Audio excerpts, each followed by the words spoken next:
Hey guys, this is Eric Weingauer with Weingauer Racing. It is Saturday, so it's an update video day. Lots been going on, just busy really with life in general. So that's why probably some of the more technical content hasn't been as good, not enough time. But I thought I'd tell you what all is going on.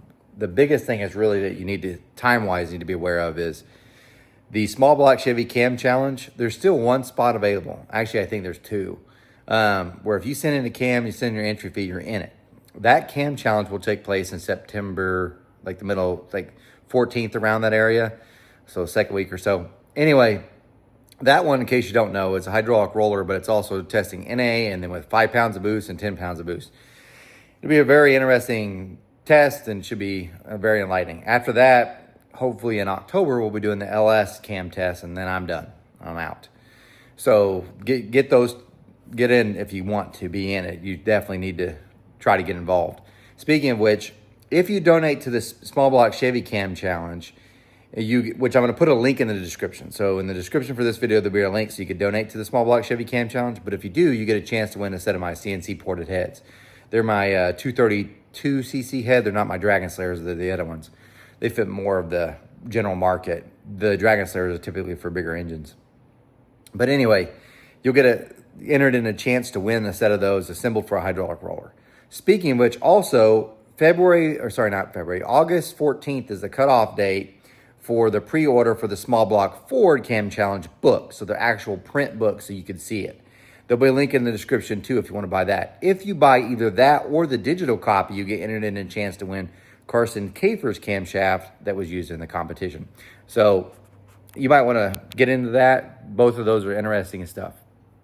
But anyway, after that, let's talk about some of the stuff that's going on just in the shop in general, just show you some things, and we'll just go. The last technical video I did was on this engine, and I was showing how to trying to figure out the cam specs without a cam card, just using a degree wheel and stuff. Some of you are like, well, that doesn't count, you use it on the valve. Well, this is actually what the engine sees. Remember what I said in the video is the cam card is what the engine would, what you think the engine's getting. At the valve is what it's actually getting. So I mean, it's important to know that because that's really what it is. And if you always did that and you always checked it that way, you'd always know what you actually have, and then you can kind of adjust. There's no guarantee, by the way, when you get a cam card that it's going to be the same anyway. So even if, let's say, you got a different camshaft and you thought, well, it only lost this many degrees of duration whenever you put the real springs, real rockers on it. No, because if you have a more aggressive lobe, it tends to deflect more, so you might actually lose more lift, so the duration changes, and there's much more to it.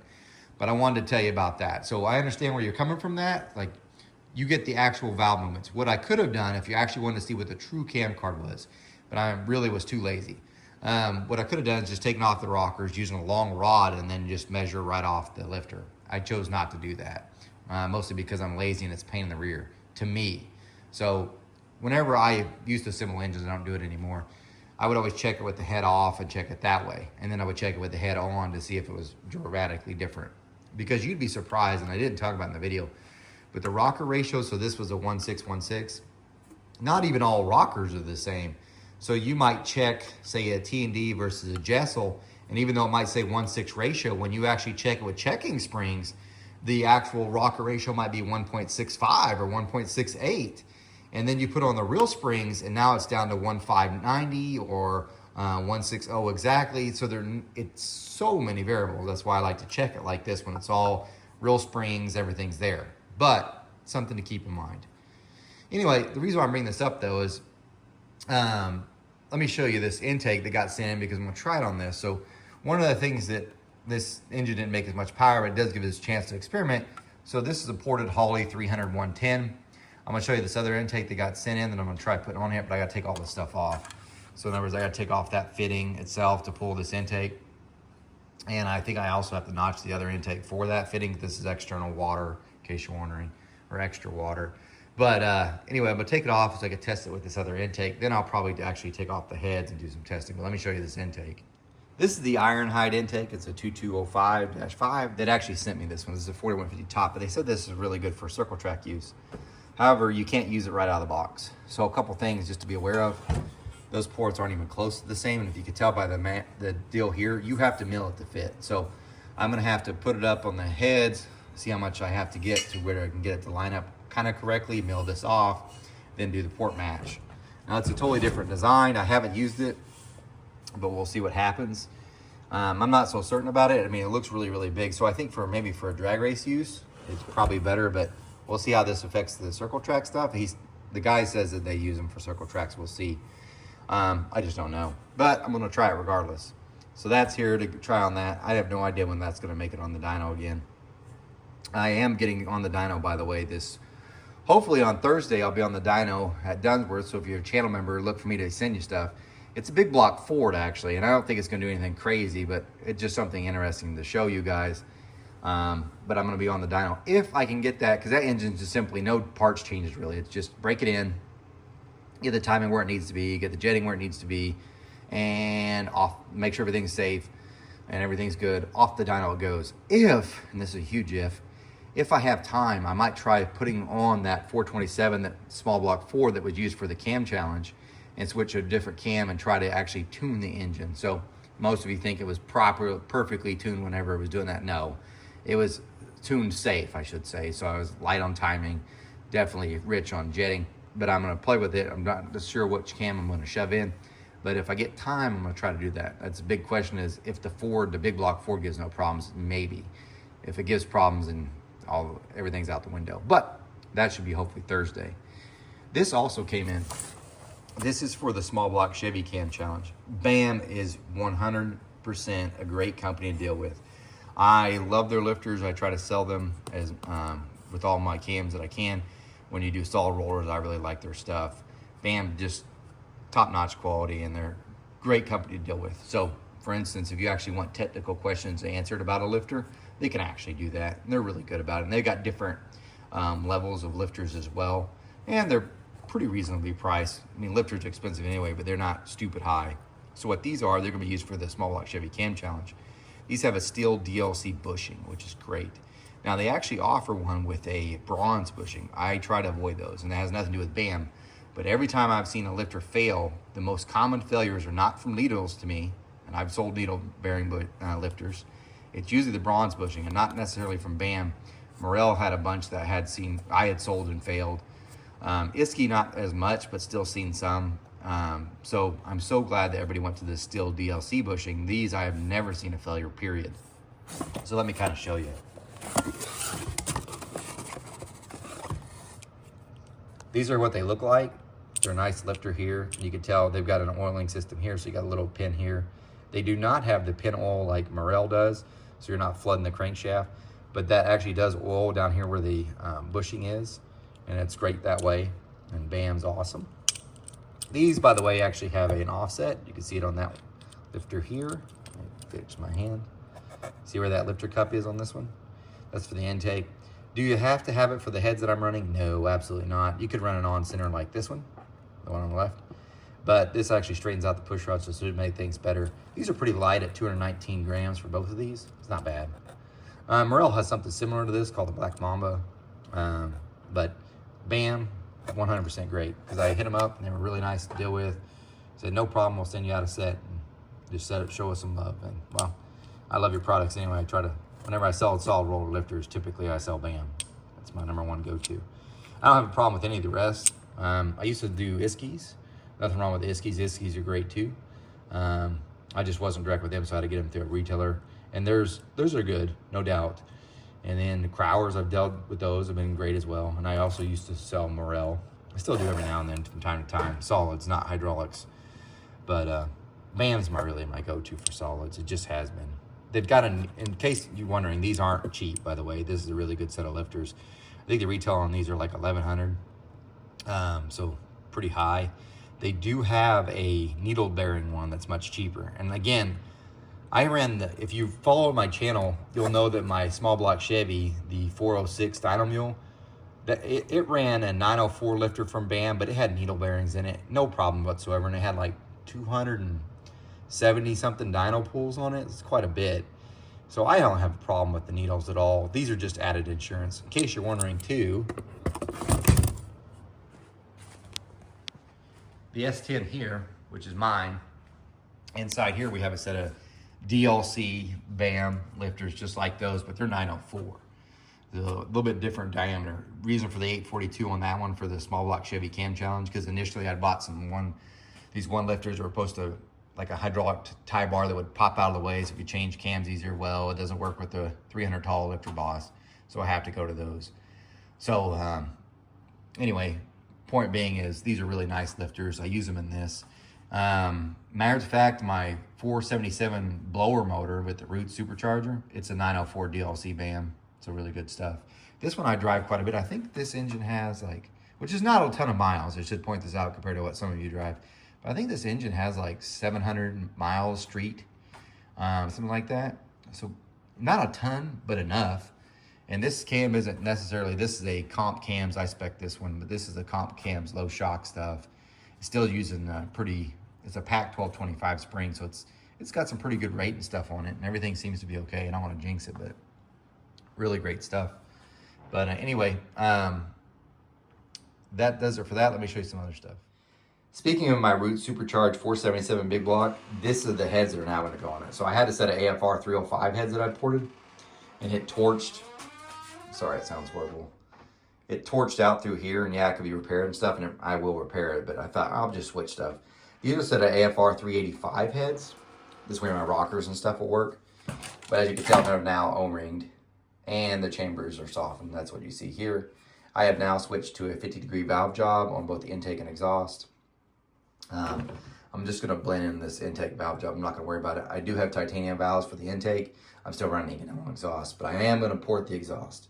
So I'm going to make it quite a bit larger, get it to flow more air. Intake moves enough air. I'm not really worried about that. But yeah, this is what's going to go on it. Compression ratio will probably drop down. I'll probably drop down to about 11-to-1 with this setup. But and also the runners are way, way larger. So, but anyway, it should work fine. We'll get to see this hopefully in the fall. I get this all done. I'm going to try dropping this off on Thursday when I done all that big block Ford. I got another small block Ford intake back there I'm trying to finish up. Maybe today. Can't promise that. I've got a ton of intakes I'm backed up on. I got another Ford I need to finish after that. Another big block Chevy. I'm looking over there. Here, I'll just show you. That one's actually for Old Man's Garage. That's for Bob. I haven't even got a chance to get to that. This is one for a different customer I've been working on, but I stopped because I wanted to finish that Ford. There's another Ford intake I need to get to for sure next.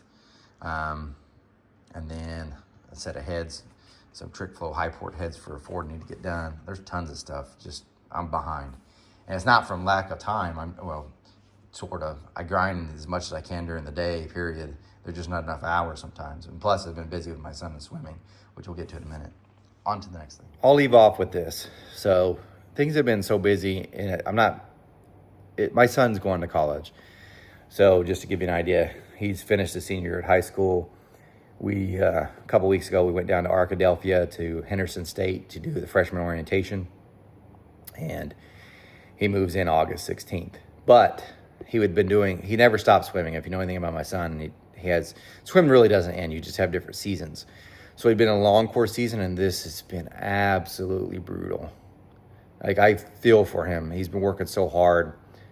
The times aren't where he kind of wanted them to be, but I mean, he's already good at college anyway, or going to go to college. So they didn't entirely matter, but they matter to him. So anyway, so last weekend, that's the reason why I didn't do an update video there. And he was doing club state at Jinx.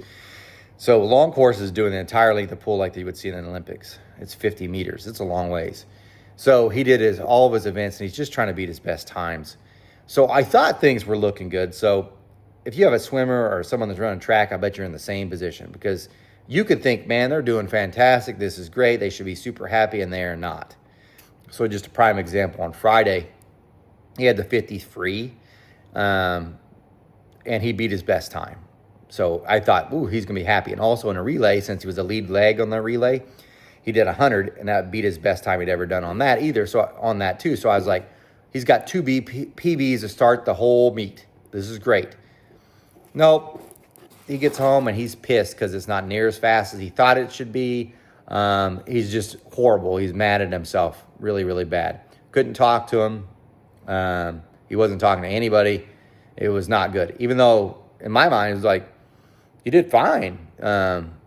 You better than what you did last year. You have a new personal best on 2 events. Everything should be golden, not golden to him. So we go in Saturday. He only swims one event and says 200 free. And this is his bread and butter, right? He sucked. And I'm not telling you he sucked. His best time was a 2:12 and he went a 2:13. So it wasn't as good as what he wanted. And I thought, oh crap, man. If he was disappointed yesterday when beating his times, now he has a time that he didn't beat. Oh, this is going to be a rough evening. I was wrong. He was actually in a great mood, and I was shocked at it, and I didn't want to ask him too much. I was like, well, what happened? He goes, I paced myself totally wrong. I paced it like it was a 400, not a 200. So he said I got out, and I still had plenty of energy. I wasn't tired at all. I just blew it, which I thought, well, okay. And he was in much better mood. So I was like, well, matter of fact, he was happier with that than he was the other one, probably because he knew on the Sunday he was going to do the 400. And so he probably felt, if I'm doing this good in the 200, when I do 400, which is another one of his big things, I am golden. So anyway, come into Sunday. Sunday's got two events. He's got the 100 and he's got the 400. Now the 100, the good thing about that is, since he already did the relay and it was a lead leg, he already has a PB for 100. So this is just like a second chance to do it. He did worse. He didn't beat his best. He didn't even beat what he did last year. I have no idea what happened with that. It wasn't bad. I mean, we're talking like off by a few hundreds. So not horrible or anything by any stretch of imagination. And part of me thinks, I bet you he was saving it for the 400. Because he goes and does the 400, and I'm like, oh, God, I'm worried to death. Because I know he's putting a lot of stress on himself. This is the last event. He needs to do well. I could tell it's really eating at him. And his best time before had been a 442. The whole season, he hadn't even been in the 450s. So, as a matter of fact, he'd only done 440s twice. I mean, he was doing like 5 minutes, and I was like, this hasn't happened in years. I mean, he's been really, really struggling this summer, like really bad. Like slowest he's ever gone in like 3 years. So I was like, oh, God, I hope this goes well. He nailed it. He had a guy next to him that was doing pretty quick, and he's like, I'm going to stay ahead of him and pace him, and that's what he did. He ended up beating the other guy by like 0.03 of a second. He does a new PB of a 437. He'd never been 430s. So it's 5 seconds faster than ever gone. Finishes 9th. So he gets to go to finals because it's a prelim final event. He gave everything he had in prelims, and he had nothing for finals. So he went to 444, which is about what he did last year. He just was worn out. So, but it wasn't over. So that ends club state. So he had 3 PBs. Made it to finals on one again, so awesome. On Monday was All-State for high school. So high school swim, he finished that long ago, but the fastest 16 from the east side and fastest 16 from the west side of the state get to compete against each other, and these are seniors, for something they call All-State. And he got accepted. He was the only one from Broken Arrow, and he got to compete on the east with the east team. And he got to swim. Now, this is a short course, so he got to swim the 200 and 500. And he just got done from this long meet. A lot of these guys, some of the guys didn't do it. So, east side versus west side. He goes and does a 200. He ends up finishing 3rd. And he does it's not his best time by any stretch of imagination, but he wasn't in a tech suit. And he was taking it more easy, and he still did a great time, which I'm kind of like, son, see what happens when you relax? You're faster. So, it wasn't his best time, but he was really pretty good time. And he finished 3rd.